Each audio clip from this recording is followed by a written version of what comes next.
Welcome back to Mac's Garage. As always, hit the like, share, subscribe. It helps me out and I appreciate that. Today I'm standing here with my 2012 Ram 2500. This is my current winter beater for whatever year this is, 23-24 winter. And I kind of think it's going to stay around a little while. I like it, and it has some weird stuff going on that would make me feel bad about selling it to somebody else. So I'll just drive it, and if it breaks, I'll deal with it then. But the purpose of this video is kind of twofold. One, I'm going to talk about balance speeds, and two, I'm going to put a new set of tires and wheels on this truck because I sold the tires that were on it to somebody else, and now I need to, get tires that have tread again because it's been snowing for a couple weeks. So we'll start out with the balance speeds. And actually, I guess realistically, we're going to start out with a quick walkthrough of what this looks like so you get the before and after shot. So that's it. Like, nothing real special, just work truck edition on some 265 something or other. I think they're 265 70 17s. And we're going to change that up a little bit. The tire we're going to be using here today is a 285/70 R17 Load Range E Mickey Thompson Baja Boss AT. So it is an AT, but as far as all-terrain tires go, this is a pretty large block, pretty chunky tire. So this is one of the things that you want to consider when you're determining if you want to use balance speed. So that I have a Counteract brand of beads here. This is a 6-ounce package. They come weighted for different tire sizes. In the light duty or light truck realm, so basically 1 ton or 3,500 or smaller trucks, the most common sizes are going to be 4, 6, or 8 ounce. 6 is probably the most common. So the 6-ounce bag is going to handle these 285/70 17s. And again, back to the tire, this kind of aggressive tread pattern has a tendency to, 1, cup, and 2, go out of balance very quickly, which that may be a fairly heavy contributing factor to the cupping action that a more aggressive tire sees. So these are the tires. We've got a Load Range E 285/70 17. The rims are nothing special. These are just a late 3rd gen to early 4th gen 17-inch aluminum factory wheel for a Ram, or I guess they were all Dodge at that point. So a Dodge 2500 pickup. 17-inch. I don't remember what the width is. I measured it to make sure it was going to work with these tires, but I don't remember. So this is the rim. Let's talk about the actual balance speeds. So these are my tires that I paid for going on my truck that I drive. Clearly, I think that balance speeds are the greatest thing in the world, right? Not really. Whether or not these work really depend on how you drive your vehicle. They work super well for some people, and they really don't work well for others.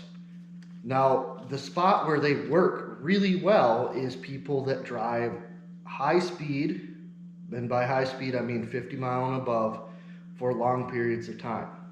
So these are really common in big trucks. So semis have been running these for decades at this point, and they work really well in those because they get out on the highway and they travel 68 miles an hour for hours on end.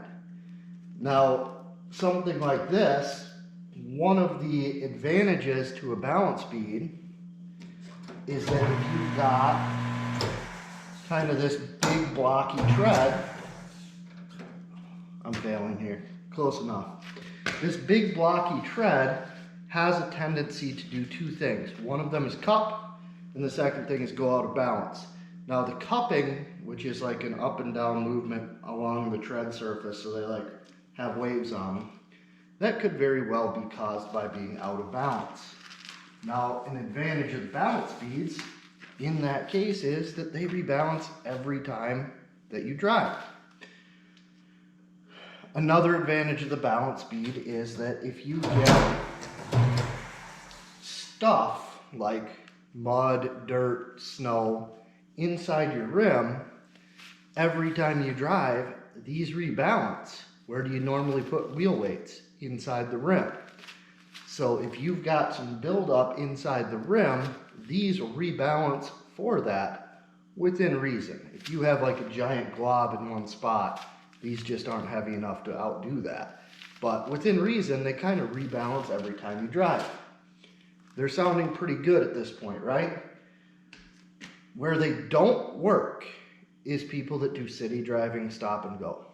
They don't really activate up until about 45 mile an hour. That's kind of a general rule of thumb. They may start a little earlier, they may start a little bit later.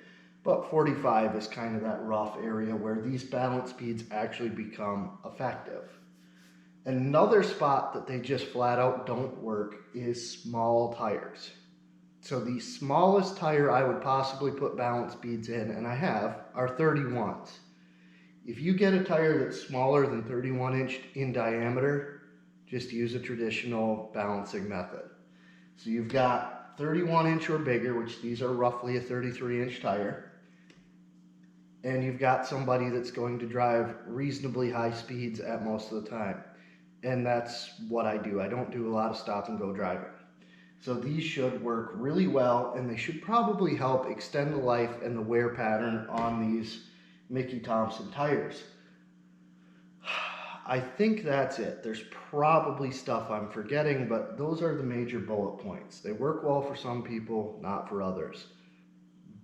Kind of, if you want to generalize it, if you do a lot of country driving, they're probably going to work well. If you do a lot of city driving, they're probably not going to work well.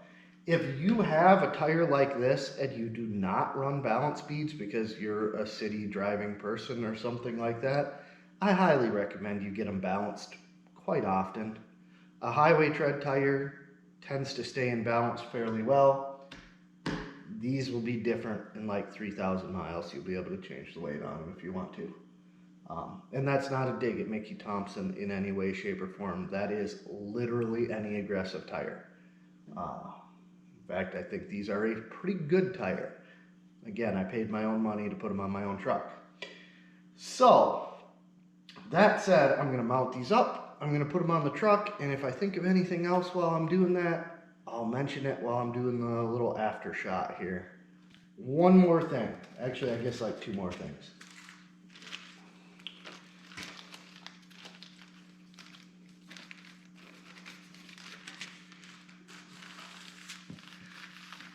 We should probably go over the install a little bit.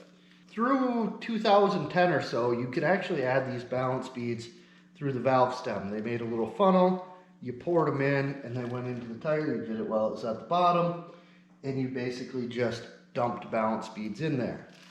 Now, from right around there on, every tire on an automotive application will have a, actually I shouldn't say this because some of the new ones are starting to do this in a different way. But as of right now, most of your passenger car and light truck tires have this little doohickey on the bottom or something similar, and that is a tire pressure monitoring sensor. So what that would do is you can no longer dump those into these tires anymore because they just don't fit. Another thing, and I used to have them around here, but I don't anymore. Another thing that goes with them is this funky little valve core. It looks different than a standard valve core. Whatever. Basically, damn it. All right, third try. The end is the difference. So they both have the red gasket. The TPMS one has this additional little red thing at the bottom, and that is to keep balance speeds from getting up into the actual seal part of this. So if you're running the balance speeds, you should run that as well. What you're supposed to do on modern versions of this, because you no longer dump them through the valve stem, is you take this packet and you basically just set it inside the tire. Now, I have two problems with that. One, I'm a little bit picky and I don't want this plastic bag floating around inside my tire forever. And two, I have had situations where the bag doesn't want to break. It eventually does, but it takes a long time for this bag to break sometimes. And when that's the case, your tire is wildly out of balance, which is not something you want to have happen on a brand new tire. The first several thousand miles, but the newer the tire, the more impact or the more long-term impact an imbalance can have.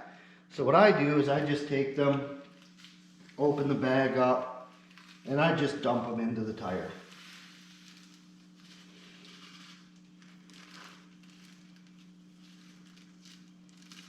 So there you go. I just installed my balance beads, not according to their directions, but the way I think better. And you can see them better. So here you go. There's like just little glass beads. That's all they are. Work pretty good though. Here we are on the truck. I don't know how much you guys will think it changed, but I think this drastically changed the look of the truck. Maybe to clarify something I said earlier, I had fairly good tires on it. I sold them. I put junk on it, basically, until I got something better. And this is something better. Hopefully I hit enough points on the balance beads to help you kind of make a decision. It's really down to what type of driving you do. Is it kind of lower speed, stop and go, or is it higher speed, long period of time type driving? So higher speed, longer period of time, large enough tire for it to work. Those are the three things you may want to consider balance beads. They are also slightly more expensive than regular balancing too. But if you're driving in the city, under 50 miles an hour most of the time, or you have smaller diameter tires, you probably don't want to run balance beads. And with that said, I'm going to grab the camera and do kind of the same thing I did in the beginning to give you the after view here. So as always, thanks for watching, and I will see you later. Hit the like, share, and subscribe. I appreciate it.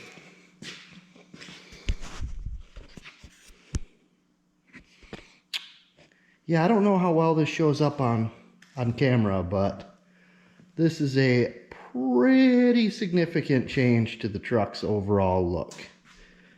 So, back up here and get the whole side view. Yeah, I need to do something about that front bumper still too.